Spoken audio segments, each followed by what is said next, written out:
میں تم دونوں کا سچا خیر خواہ ہوں۔ چنانچہ اس شیطان نے ان دونوں کو دھوکہ دے کر اپنے جال میں پھنسا لیا۔ پھر ان دونوں نے جب درخت کا پھل کھایا تو دونوں کی شرمگاہیں ایک دوسرے کے سامنے بے پردہ ہو گئیں، اور دونوں اپنی شرمگاہوں کو جنت کے پتوں سے ڈھانپنے لگے۔ اور ان کے رب نے ان کو آواز دی، کیا میں نے تم دونوں کو اس درخت سے منع نہیں کیا تھا اور یہ نہیں کہا تھا کہ شیطان تمہارا کھلا دشمن ہے؟ اب ہم ذکر کریں گے حضرت آدم علیہ السلام اور حضرت اماں حوا علیہ السلام کا جنت سے نکالا جانا۔ جب حضرت آدم علیہ السلام اور حضرت اماں حوا علیہ السلام نے ابلیس کے بہکاوے میں آ کر ممنوع درخت کا پھل کھا لیا تو ان کے جنتی لباس اتر گئے، اور اللہ عز و جل نے انہیں زمین پر اترنے کا حکم دے دیا اور ساتھ ہی ابلیس کو بھی زمین پر اتار دیا۔ حضرت آدم علیہ السلام کو اس بات سے آگاہ کر دیا کہ جس طرح شیطان نے تمہیں بہکا کر جنت سے نکلوایا ہے، اسی طرح یہ دنیا میں بھی تمہیں بہکانے کی بھرپور کوشش کرے گا تاکہ تم دوبارہ جنت میں داخل نہ ہو سکو، لہٰذا اپنے آپ کو اس کی چال سے بچانے کی بھرپور کوشش کرو۔ فرمان الہی ہے، اللہ تعالیٰ نے فرمایا، تم سب اسی حالت میں زمین پر اتر جاؤ، تم ایک دوسرے کے دشمن ہو گئے اور تمہارے لیے زمین میں رہنے کی جگہ ہے اور ایک مقررہ وقت تک فائدہ اٹھانے کا موقع ہے۔ اللہ نے فرمایا، تم دونوں انسان اور شیطان یہاں جنت سے اتر جاؤ، تم آپس میں ایک دوسرے کے دشمن ہو۔ اب اگر تمہارے پاس میری طرف سے ہدایت آئے تو جو شخص میری ہدایت کی پیروی کرے گا وہ نہ تو دنیا میں گمراہ ہوگا اور نہ ہی آخرت میں تکلیف اٹھائے گا۔ اور رسول اکرم صلی اللہ علیہ وسلم نے فرمایا، اللہ تعالیٰ نے جب آدم علیہ السلام کو جنت سے زمین پر اتارا تو انہیں دنیا میں جینے کا ہنر بھی سکھا دیا اور جنت کے کچھ پھل بھی عطا فرمائے تھے۔ اب ذکر کریں گے حضرت آدم علیہ السلام کا اعتراف اور توبہ۔ حضرت آدم علیہ السلام اور حضرت اماں حوا علیہ السلام کو اللہ تعالیٰ نے جنت سے نکال کر زمین پر اتارا۔ زمین پر اترنے کے بعد انہیں جنت اور اس کی راحت و سکون والی زندگی یاد آئی اور انہیں اپنی غلطی کا احساس ہوا تو وہ فوراً اللہ تعالیٰ کے حضور توبہ کرنے لگے، اور توبہ کے کلمات بھی اللہ عز و جل نے انہیں سکھا دیے تھے۔ فرمان الہی ہے، پھر آدم علیہ السلام نے اپنے رب سے چند کلمات سیکھ لیے تو اس اللہ نے ان کی توبہ قبول کر لی، بے شک وہی توبہ قبول کرنے والا ہے، بے حد رحم کرنے والا ہے۔ حضرت آدم علیہ السلام کی دعائیہ کلمات یہ تھے، اے ہمارے رب، ہم اپنے آپ پر ظلم کر بیٹھے ہیں، اب اگر آپ نے ہمیں معاف نہ کیا اور ہم پر رحم نہ فرمایا تو یقیناً ہم نقصان پانے والوں میں سے ہو جائیں گے۔ یہ دعا پڑھنے پر اللہ تعالیٰ نے آپ کو معاف فرما دیا۔ اس دعا میں حضرت آدم علیہ السلام کی 5 خوبیاں ذکر ہوئی ہیں۔ نمبر 1، اپنی غلطی کا اعتراف کیا۔ نمبر 2، غلطی پر شرمندہ ہوئے۔ نمبر 3، اپنے نفس کو ملامت کی۔ نمبر 4، فوراً توبہ قبول کی۔ نمبر 5، اللہ کی رحمت سے نا امید نہ ہوئے۔ اب ذکر کریں گے حضرت آدم علیہ السلام اور حضرت اماں حوا علیہ السلام کی اولاد کے بارے میں۔ اللہ تعالیٰ نے حضرت آدم علیہ السلام اور حضرت اماں حوا علیہ السلام کو بہت ساری اولاد عطا فرمائی۔ فرمان الہی ہے، اے لوگو، اپنے رب کے عذاب سے ڈرو جس نے تمہیں ایک جان یعنی حضرت آدم علیہ السلام سے پیدا کیا اور اسی سے اس کی بیوی حضرت اماں حوا علیہ السلام کو پیدا کر کے ان دونوں سے دنیا میں بہت سے مرد اور عورتیں پھیلا دی۔ اور یاد کرو جب آپ کے رب نے بنی آدم کو پشتوں سے ان کی اولاد کو نکالا اور انہیں خود ان پر گواہ بناتے ہوئے پوچھا، کیا میں تمہارا رب نہیں ہوں؟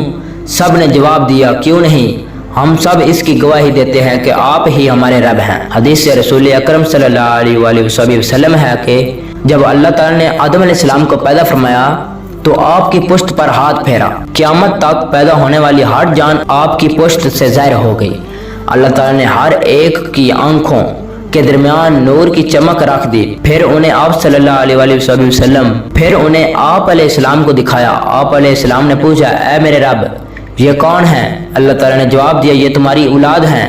آپ علیہ السلام کو اپنی اولاد میں سے ایک آدمی ایسا نظر آیا جس کی پیشانی کی چمک آپ علیہ السلام کو بہت اچھی لگی۔ آپ نے پوچھا، اے میرے رب، یہ کون ہے؟ اللہ نے جواب دیا، یہ آپ کی اولاد میں سے آخری زمانے کی قوموں میں سے ایک نبی ہے جس کا نام داؤد ہوگا۔ آپ علیہ السلام نے پوچھا، اے میرے رب، آپ نے اس کی عمر کیا مقرر کی ہے؟ اللہ تعالیٰ نے جواب دیا، 60 سال۔ آپ علیہ السلام نے عرض کیا، اے میرے رب، اسے میری عمر میں سے 40 سال عنایت فرما دیجیے۔ جب آدم علیہ السلام کی مقرر عمر ختم ہوئی تو موت کا فرشتہ ان کی روح قبض کرنے کے لیے آیا۔ آپ نے فرمایا، کیا میری عمر میں سے 40 سال باقی نہیں ہیں؟ فرشتے نے عرض کیا، آپ علیہ السلام نے وہ 40 سال اپنے بیٹے داؤد کو دیے تھے، چونکہ آپ علیہ السلام نے انکار کیا، اس لیے آپ علیہ السلام کی اولاد میں سے بھی انکار کی عادت ہے۔ آپ علیہ السلام بھول گئے اس لیے آپ کی اولاد بھی بھول جاتی ہے، آپ علیہ السلام سے غلطی ہوئی اس لیے آپ کی اولاد سے بھی غلطی ہوتی ہے۔ اب ذکر کرتے ہیں حضرت آدم علیہ السلام کی اولاد سے توحید الہی کا عہد۔ حضرت آدم علیہ السلام کو پیدا فرمانے کے بعد جب اللہ نے آپ علیہ السلام کی پشت پر ہاتھ پھیرا تو آپ کی تمام اولاد آپ کی پشت سے ظاہر ہوگی۔ پھر اللہ نے آپ علیہ السلام کے سامنے آپ علیہ السلام کی تمام اولاد سے اپنی توحید کا پکا عہد و پیمان لیا۔ فرمان الہی ہے، اور یاد کرو جب آپ کے رب نے بنی آدم کی پشتوں سے ان کی اولاد کو نکالا اور انہیں خود ان پر گواہ بناتے ہوئے پوچھا تھا، کیا میں تمہارا رب نہیں ہوں؟ سب نے جواب دیا، کیوں نہیں، ہم سب اسی کی گواہی دیتے ہیں۔ اللہ نے فرمایا، ہم نے یہ عہد اس لیے لیا ہے تاکہ تم لوگ قیامت کے دن یہ نہ کہو کہ ہم تو اس بات سے بالکل بے خبر تھے، یا تم یہ کہو کہ شرک کی ابتدا تو ہمارے باپ دادا نے ہم سے پہلے کی تھی اور ہم ان کے بعد ان کی اولاد ہی تو تھے، پھر کیا آپ ہمیں اس فعل کی وجہ سے ہلاک کر دیں گے جو پہلے گمراہ لوگوں نے کیا تھا۔ حدیث رسول اکرم صلی اللہ علیہ وآلہ وسلم ہے کہ قیامت کے دن ایک جہنمی سے کہا جائے گا، اگر تیرے پاس پوری دنیا کا مال و دولت ہو تو کیا تو فدیہ کے طور پر جہنم سے چھٹکارا حاصل کرنے کے لیے سب مال دے دے گا؟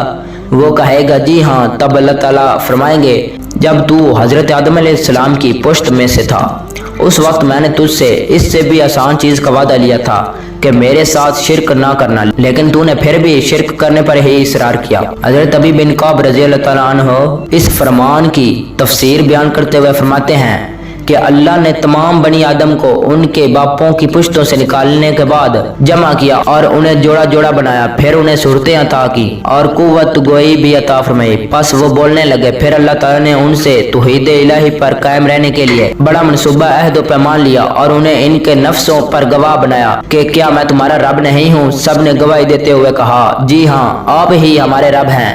پھر اللہ عز و جل نے فرمایا، میں ساتوں آسمانوں، ساتوں زمینوں اور تمہارے باپ آدم علیہ السلام کو تم پر گواہ بناتا ہوں کہ کہیں تم قیامت کے دن یہ نہ کہو کہ ہمیں تو اس کا علم ہی نہیں تھا۔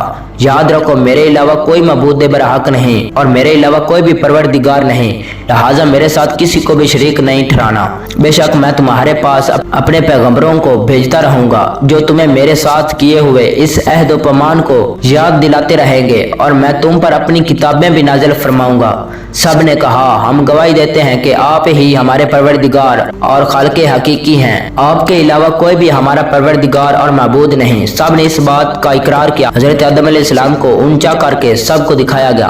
آپ نے دیکھا کچھ مالدار ہیں اور کچھ غریب، کچھ خوبصورت ہیں اور کچھ بدصورت۔ آپ نے عرض کیا، اے میرے پروردگار، آپ نے اپنے بندوں کو ایک جیسا کیوں نہیں بنایا؟ اللہ رب العزت نے جواب دیا، میں نے چاہا کہ میرا شکر ادا کیا جائے۔ آپ نے انبیاء کرام کو دیکھا کہ وہ روشن قندیلوں کی طرح نمایاں ہیں۔ اللہ رب العزت نے ان سے بھی رسالت و نبوت کے متعلق خصوصی عہد و پیمان لیا۔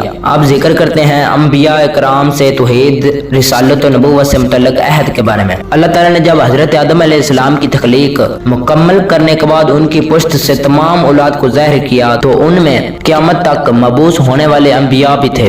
اللہ عز و جل نے انبیاء سے بھی توحید، رسالت و نبوت سے متعلق خصوصی عہد لیا۔ فرمان الہی ہے، اے نبی یاد کرے جب ہم نے تمام انبیاء سے توحید کا عہد لیا اور بالخصوص آپ صلی اللہ علیہ وآلہ وسلم، حضرت نوح، حضرت ابراہیم، حضرت موسیٰ اور مریم کے بیٹے حضرت عیسیٰ علیہ السلام سے، اور ہم نے ان سب سے بڑا پکا عہد لیا۔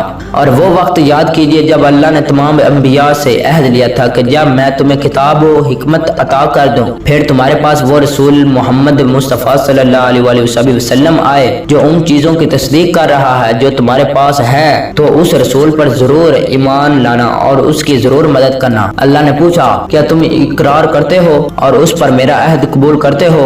انہوں نے جواب دیا، جی ہاں ہم اقرار کرتے ہیں۔ اللہ نے فرمایا، تم گواہ رہنا اور میں بھی تمہارے ساتھ گواہوں میں سے ہوں، اور اس کے بعد جو بھی عہد سے پھر جائیں وہی نافرمان ہیں۔ اب ذکر کرتے ہیں حضرت آدم علیہ السلام کے بیٹوں قابیل اور حابیل کا واقعہ کے بارے میں۔ فرمان الہی ہے، اے نبی آپ لوگوں کو آدم علیہ السلام کے دو بیٹوں کا سچا واقعہ بھی سنا دیجئے۔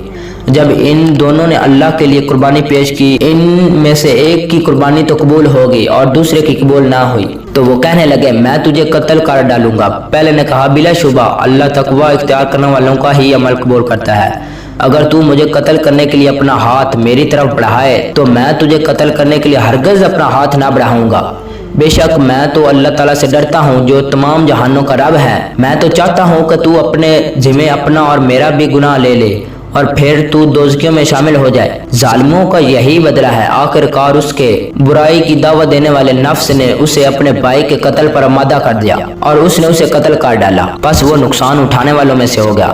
پھر اللہ نے ایک گواہ بھیجا جو زمین کھودنے لگا تاکہ اسے دکھائے کہ وہ اپنے بھائی کی لاش کیسے دفنائے۔ یہ دیکھ کر وہ کہنے لگا، ہائے افسوس، میں اس کوے جیسے بھی نہ ہو سکا کہ اپنے بھائی کی لاش چھپانے کی تدبیر نکال لیتا۔ پھر وہ بڑا ہی پشیمان اور شرمندہ ہو گیا۔ حضرت عبداللہ بن عباس اور دیگر صحابہ کرام بیان کرتے ہیں کہ جب حضرت آدم علیہ السلام اور حضرت امہ حوا علیہ السلام کے ہاں ولادت کا سلسلہ شروع ہوا تو ان کے ہاں ہر ایک بار ایک لڑکا اور ایک لڑکی پیدا ہوتے تھے۔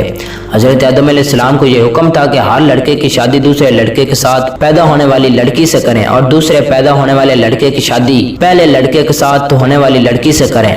حضرت آدم علیہ السلام کے ہاں ایک مرتبہ قابیل اور اس کی بہن پیدا ہوئی اور دوسری مرتبہ حابیل اور اس کی بہن پیدا ہوئی۔ سابقہ اصول کے مطابق قابیل کی بہن کا نکاح حابیل سے اور حابیل کی بہن کا نکاح قابیل سے ہونا تھا۔ اتفاقی طور پر قابیل کی بہن حابیل کی بہن کی نسبت زیادہ خوبصورت تھی، اس لیے قابیل نے چاہا کہ اس کی شادی حابیل کی بہن کی بجائے خود اپنی ہی بہن سے ہو جائے۔ حضرت آدم علیہ السلام نے قابیل سے کہا کہ اپنی بہن سے حابیل کو نکاح کرنے دو، لیکن قابیل نے انکار کر دیا اور سمجھانے کے باوجود اپنی ہی بہن سے خود نکاح کرنے پر اصرار کیا۔ حضرت آدم علیہ السلام نے ان دونوں سے کہا کہ تم اللہ تعالیٰ کی راہ میں بطور نذرانہ قربانیاں پیش کرو، جس کی قربانی قبول ہو جائے گی وہی حق پر ہوگا۔ حابیل بکریاں پالتا تھا، اس نے ایک موٹی تازی بکری قربان کی، اور قابیل کھیتی باڑی کرتا تھا، اس نے گھٹیا قسم کا اناج اللہ تعالیٰ کی راہ میں پیش کیا۔ دونوں نے اپنی اپنی قربانی میدان میں رکھ دی، آسمان سے آ گئی اور حابیل کی قربانی کو کھا گئی جو اس کی قبولیت کی علامت تھی۔ قابیل نے قربانی جب قبول نہ ہوئی تو اسے غصہ آیا اور اس نے اپنے بھائی حابیل کو قتل کر ڈالا۔ جب حابیل قتل ہو گیا تو قابیل نے کھلے آسمان کے نیچے ان کی لاش رکھ دی، اس لیے اسے دفن کرنے کا طریقہ معلوم نہ تھا۔ آخر کار اللہ تعالیٰ نے 2 کوے بھیجے، ان میں سے ایک نے دوسرے کو مار دیا، پھر چونچ سے گڑھا کھود کر مردہ کوے کو اس میں ڈال کر اوپر سے مٹی ڈال دی۔ قابیل نے جب اپنی آنکھوں سے یہ ماجرا دیکھا تو شرمندہ ہو کر کہنے لگے، ہائے افسوس، میں اس کوے سے بھی گیا گزرا ہو گیا کہ اپنے بھائی کی لاش دفن کرنے کی تدبیر بھی نہ نکال سکا۔ رسول اکرم صلی اللہ علیہ وآلہ وسلم نے فرمایا، جتنے بھی لوگ ناحق قتل ہو رہے ہیں ان کا گناہ آدم علیہ السلام کے بیٹے قابیل کے حصے میں بھی لکھا جا رہا ہے، کیونکہ انسانوں میں قتل کی ریت سب سے پہلے اس یعنی قابیل نے شروع کی تھی، جس نے اسلام میں کوئی اچھا طریقہ رائج کیا، پھر اس طریقے پر عمل کیا گیا تو اس طریقے راج کرنے والے کے لیے عمل کرنے والے کے برابر ہی ثواب لکھا جائے گا اور ان کے ثواب میں کوئی کمی نہیں کی جائے گی۔ اور جس نے اسلام میں کوئی برا طریقہ رائج کیا پھر اس کے بعد اس طریقے پر عمل کیا گیا تو اس طریقے راج کرنے والے کے لیے عمل کرنے والے کے برابر ہی گناہ لکھا جائے گا اور عمل کرنے والوں کے گناہ میں سے کوئی بھی کمی نہیں کی جائے گی۔ اب ہم ذکر کرتے ہیں، یہ ہمارا لاسٹ ٹاپک ہے، اور ذکر کرتے ہیں حضرت آدم علیہ السلام کی وفات کے بارے میں۔ حضرت ابی بن کعب فرماتے ہیں، جب حضرت آدم علیہ السلام کی وفات کا وقت قریب آیا تو انہوں نے اپنے بیٹوں سے فرمایا، اے میرے بیٹو، میرا جنت کے پھل کھانے کو جی چاہ رہا ہے۔ بیٹے پھل کی تلاش میں نکل پڑے۔ سامنے سے فرشتے آتے نظر آئے جن کے پاس حضرت آدم علیہ السلام کا کفن اور خوشبو تھی۔ فرشتوں نے پوچھا، اے آدم کے بیٹو، تمہیں کس چیز کی تلاش ہے؟ بیٹوں نے جواب دیا، ہمارے والد صاحب کی طبیعت ناساز ہے اور وہ جنت کے پھل کھانے کی خواہش رکھتے ہیں۔ فرشتوں نے کہا، تم واپس چلے جاؤ کیونکہ تمہارے والد فوت ہونے والے ہیں۔ فرشتوں نے آ کر ان کی روح قبض کی، ان کو غسل دیا، کفن پہنایا، خوشبو لگائی اور آپ علیہ السلام کے لیے لاحد یعنی قبر تیار کی، پھر نماز جنازہ ادا کی اور قبر میں رکھ کر اوپر سے مٹی ڈال دی۔ پھر مخاطب ہو کر کہا، اے آدم کے بیٹو، تمہارے لیے مردوں کو دفن کرنے کا یہی طریقہ ہے۔ حضرت آدم علیہ السلام کو مکہ مکرمہ میں جبل ابی قبی پر دفن کیا گیا۔ حضرت آدم علیہ السلام کی کل عمر 1000 سال تھی۔ تو آج کے لیے بس اتنا تھا، تو ہم انشاءاللہ اپنی نیکسٹ ویڈیو میں اگلے نبی کے بارے میں، ان کے حالات زندگی اور ان کے معاملات کے بارے میں جانیں گے۔ تو اگر آپ کو ہماری یہ ویڈیو پسند آئی ہے تو پلیز لائک اور سبسکرائب ضرور کر دیں۔ آج کے لیے اتنا ہی تھا، تو اب اجازت چاہتا ہوں، اللہ حافظ۔